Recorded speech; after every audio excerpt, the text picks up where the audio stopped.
সারণী থেকে পরিমিত ব্যবধান নির্ণয় করো। সারণী থেকে পরিমিত ব্যবধান নির্ণয়ের অঙ্ক হচ্ছে দুই প্রকারের। একটায় শ্রেণীব্যাপ্তি দেওয়া থাকবে এরকম এবং গণসংখ্যা দেওয়া থাকবে, আর একটা হলো কিছু চলক দেওয়া থাকবে, তা থেকে পরিমিত ব্যবধান নির্ণয় করতে হবে। এখানে আমরা চলে আসি প্রথম অঙ্কটা। এখানে প্রথম অঙ্কটায় শ্রেণীব্যাপ্তি দেওয়া আছে এবং গণসংখ্যা দেওয়া আছে, এবং শ্রেণীব্যাপ্তি এবং গণসংখ্যা যেটা দেওয়া থাকবে তার সূত্র হলো এটা, যে root summation F D square by N minus F D by N এর হোল স্কোয়ার গুণ সি, এবং যেটায় শুধুমাত্র কিছু চলক দেওয়া থাকবে সেইটা সূত্র root summation X square by N minus summation X by N এর হোল স্কোয়ার। এইটা হলো যে এই দুইটা সূত্র মুখস্থ করলে, একটা সূত্র এবং এই একটা সূত্র আপনি যদি মুখস্থ করেন তাহলে আপনি পরিমিতি ব্যবধানের অঙ্কগুলো সবগুলো সলভ করতে পারবেন। তাহলে আমরা এখন প্রথম অঙ্কটা করব। এখানে পরিমিত ব্যবধান নির্ণয়, প্রথম অঙ্কটা এখানে শ্রেণীব্যাপ্তি দেওয়া আছে, গণসংখ্যা দেওয়া আছে। তাহলে আমরা এই সূত্রটা অ্যাপ্লাই করব। আমাদের প্রয়োজন অঙ্কটা সলভ করার জন্য সামেশন এফ ডি স্কোয়ারের মানটা বাই করে নেওয়া এবং সামেশন এফ ডি এর মানটা বের করে নেওয়া এবং সি এর মানটা বের করে নেওয়া। তাহলে প্রথমে আমরা চলে যাব শ্রেণীব্যাপ্তি। এখানে শ্রেণীব্যাপ্তি যেটা আছে ঠিক সেইটা এখানে উঠাবো, শ্রেণীব্যাপ্তি, এবং গণসংখ্যা এফ এর মানগুলো এই দেওয়া আছে, এগুলো সুন্দর করে এখানে লিখব। তারপরে এনের মান, আমাদের এনের মান প্রয়োজন। এনের মান আমরা বের করব, এই যেগুলো দেওয়া আছে এগুলো সবগুলো যোগ করব, যোগ করলে আমরা এনের মানটা পেয়ে যাব। তারপরে মধ্যমান হলো এক্স। কারণ এক্সের মান আমরা বের করব কিভাবে? বের করব এই দুইটা সংখ্যা যোগ করে 2 দ্বারা ভাগ করব, এই দুইটা সংখ্যা যোগ করে 2 দ্বারা ভাগ করব, তাহলে আমরা এক্সের মান পাবো। এখানে আছে 0 এবং 5, এখানে 2 দ্বারা ভাগ করলে হয় 2.5, এবং এখানে দ্বিতীয়টা আমরা দেখি আছে 5 এবং 10, 5 এবং 10 যোগ করলে হয় 15, 15কে আমরা 2 দ্বারা ভাগ করলে আমরা পাই 7.5।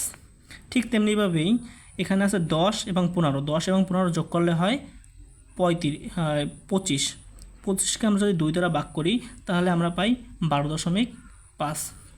ঠিক এভাবেই আমরা এক্সের মানগুলো এখানে বের করতে পারবো। তারপরে আমাদের প্রয়োজন ডি এর মান। ডি এর মান আমরা কীভাবে বের করব? আমরা এই যে এক্সের মানটার 1 2 3 4 5 6 7, এখানে 7টা ঘর দেওয়া আছে। এর মাঝ বরাবর থেকে আমরা একটা কাল্পনিক সংখ্যা ধরে নেব। যেরকম উপরে আছে 1 2 3, নিচে আছে 1 2 3, এর মাঝ বরাবর আছে এই যে 17.5, এইটার আমরা কাল্পনিক সংখ্যাকে মাস পয়েন্ট দিয়ে একটা ধরে নেব, এটারে এ লিখব। ঠিক তার বরাবর দিয়ে ডি এর ঘরের এখানে 0 লিখব, 0 লিখে উপরেরগুলো -1 -2 -3 দেব, এবং নিচেরগুলো 1 2 3 দেব, এবং নিচেরগুলো হবে প্লাস, উপরেরগুলো হবে মাইনাস। এভাবে আমরা ডি এর মানটা বের করব। আমাদের প্রয়োজন ডি স্কোয়ারের মানটা বের করা। তাহলে ডি এর স্কোয়ারের মান বের করবে কীভাবে?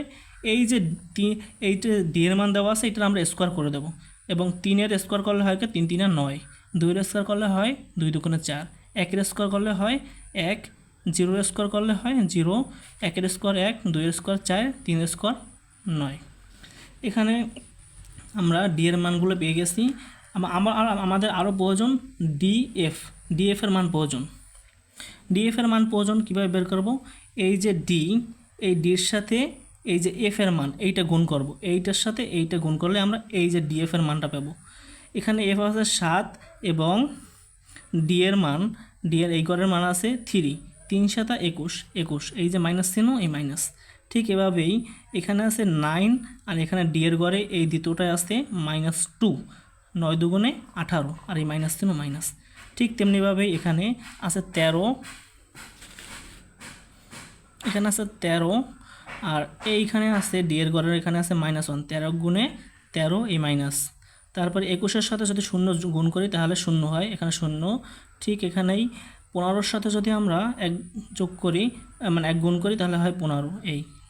ঠিক এভাবে গুণ করতে হবে। এফ এর সাথে এই ডি এর গুণ করলে আমরা এফ ডি এর মান পাবো। ঠিক তেমনিভাবে আমাদের আরও প্রয়োজন এফ ডি স্কোয়ারের মান প্রয়োজন। এফ ডি স্কোয়ারের মান কীভাবে বের করব? আমরা প্রথমে এফ এর মান কই এই, এফের সাথে এই যে ডি স্কোয়ার, এইটার সাথে এইটা গুণ করব, তাহলে আমরা এফ ডি স্কোয়ারের মান পাবো। তাহলে আমরা গুণ করি 7-এর সাথে 9 যদি গুণ করি তাহলে আমরা পাই 7 9 গুণে 63। এই 7 9 গুণে 63। ঠিক তেমনিভাবেই পরেরটা, পরে এখানে এফের ঘরের মানে আছে 9, 9-এর সাথে আমরা গুণ করব 4, 4 9 গুণে 36। তারপরে 13-র সাথে গুণ করব 1, 13 গুণে 13। এভাবেই আমরা এটার সাথে এটা এরকম গুণ করব, তাহলে আমরা এফডিএস মানটা পেয়ে যাব। তারপরে আমাদের প্রয়োজন, এখানে বলছিলাম যে F DS square, summation F DS স্কোয়ারের মানটা আমরা বের করে নেব। তাহলে সামেশন এফ ডিএস স্কোয়ারের মানটা এখানে বের করবো কীভাবে? এই যেগুলো পাইছি, সংখ্যাগুলো পাইছি, সংখ্যাগুলো সবগুলো যোগ করব। যোগ করলে আমরা সামেশন এফ ডিএস স্কোয়ারের মানটা আমরা পেয়ে যাব। এখানে যোগ করলে আমরা পাই 222। তারপরে আমাদের আরও একটা প্রয়োজন, সামেশন এফ ডি এর মানটা প্রয়োজন। সামেশন এফ ডি এর মানটা আমরা বের করব। এখানে যে আমরা এইটা যে বের করছি, এইটা সবগুলো যোগ করব। এখানে এই মাইনাসগুলো যোগ করে এই প্লাসগুলো আবার মাইনাস প্লাস কাটাকাটি দিয়ে যা থাকবে, এখানে এ সামেশন এফ ডি স্কোয়ার, এখানে আমরা সেটা করব, সবগুলো যোগ করব। মাইনাসগুলো বাদ দিয়ে দেবো এবং যোগগুলো কাটাকাটি দিয়ে যা থাকে সেটা এখানে লিখব। তাহলে আমরা সামেশন এফ ডি এর মানটা পেয়ে যাব। আমরা মূল অঙ্কে চলে আসি, পরিমিত ব্যবধান। এখানে এই যে সূত্রটা বসাবো প্রথমে, এবং যা মানগুলো বের করছি, এখানে যে মানগুলো বের করছি, এই যে আপনাদেরকে দেখাই দিই, এই যে মানগুলো, একটা মান এইগুলো বের করছি, এই মানটা এখানে আমরা লিখে নিলাম, এবং এই সূত্র এখানে যেটা প্রয়োজন সেটা আমরা এখানে বসাবো। সামেশন এফ ডি স্কোয়ারের মান, সামেশন এফ ডি স্কোয়ারের মান হচ্ছে এইটা এখানে বসিয়ে দিলাম, এবং এনের মান হলো এই, নিচে বসিয়ে দিলাম, এনের মান এখানে বসালাম, এবং সামেশন এফ ডি এর মান 0, এটা 0 বসালাম, এবং হোল স্কোয়ার দিলাম, গুণ সি এর মান 5, এটা বসালাম। তারপরে আমরা এটা থেকে এটা ভাগ দিলাম, ভাগ দিলে আবার পাই এটা, এবং এটা থেকে এটা ভাগ দিলে পাই এই, এবং এই গুণ 5। তারপরে এইটারে রুট দিলে পাই এইটা, এবং এটার সাথে এটা গুণ করলে হয় এইটা, এবং এই হলো উত্তর। সিম্পল অঙ্ক হয়ে যাবে তাহলেই। তাহলে আমরা দ্বিতীয় অঙ্কটা চলে যাই। এখানে পরিমিত ব্যবধান, এখানে শ্রেণী সংখ্যাও নাই, শ্রেণী ব্যবধান যে সংখ্যা এটাও দেওয়া নাই, এখানে শুধুমাত্র দেওয়া আছে কিন্তু চলক দেওয়া আছে। তাহলে আমরা চলক দেওয়া থাকলে আমরা সূত্র 8 অ্যাপ্লাই করব। তাহলে প্রয়োজনীয় সারণী তৈরি করি। এখানে এক্স এর মান দেখতে পাচ্ছেন যে 5 8 9 10 11 30 এগুলো দেওয়া আছে, এগুলো আমরা এখানে সুন্দর করে লিখব। লেখা এখানে সামেশন এক্স এই সবগুলো যোগ করলে সামেশন এক্স এর মান আমরা পাই 124, এবং আমাদের প্রয়োজন সামেশন এক্স এবং সামেশন এক্স স্কোয়ারের মান দরকার। তাহলে আমরা এক্স স্কোয়ারের মানটা বের করব। এইটারে এখানে এক্স স্কোয়ার দিয়া এইটারে স্কোয়ার দেব, 5 স্কোয়ার দিলে হয় 5 5 25, 8 স্কোয়ার দিলে 8 8 64, 9 স্কোয়ার দিলে 9 9 81, এরকম করে সবগুলোর মান এখানে আমরা বের করব। বের করার পরে এই যেটা বের হবে এটা সম্পূর্ণ যোগ করলে আমরা সামেশন এক্স স্কোয়ারের মানটা পেয়ে যাব, এই হলো মান। তারপর আমরা পরিমিত ব্যবধানের সূত্রটা আমরা এখানে বসাবো। এই সূত্রটা বসিয়ে আমরা এই যে মানটা পেয়েছি, এবার মানটা এখানে বসিয়ে দেবো। আর এন হলো যাইয়া যে কটা সংখ্যা দেওয়া আছে 1 2 3 4 5 6 7 8 9 10, এই 10টা সংখ্যা আছে, এই 10টা সংখ্যাই হলো এনের মান হলো 10টা সংখ্যা, যে কটা সংখ্যা দেওয়া থাকবে ওইটাই হলো এনের মান, মানে যে কটা চলক ওইটাই হলো এনের মান।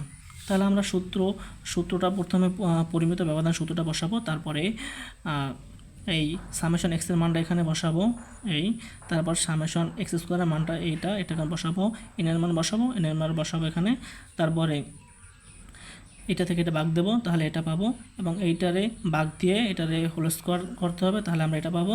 তারপর রুট দেবো, রুট দিলে আমরা এটা পেয়ে যাব, এটা হলো অ্যান্সার।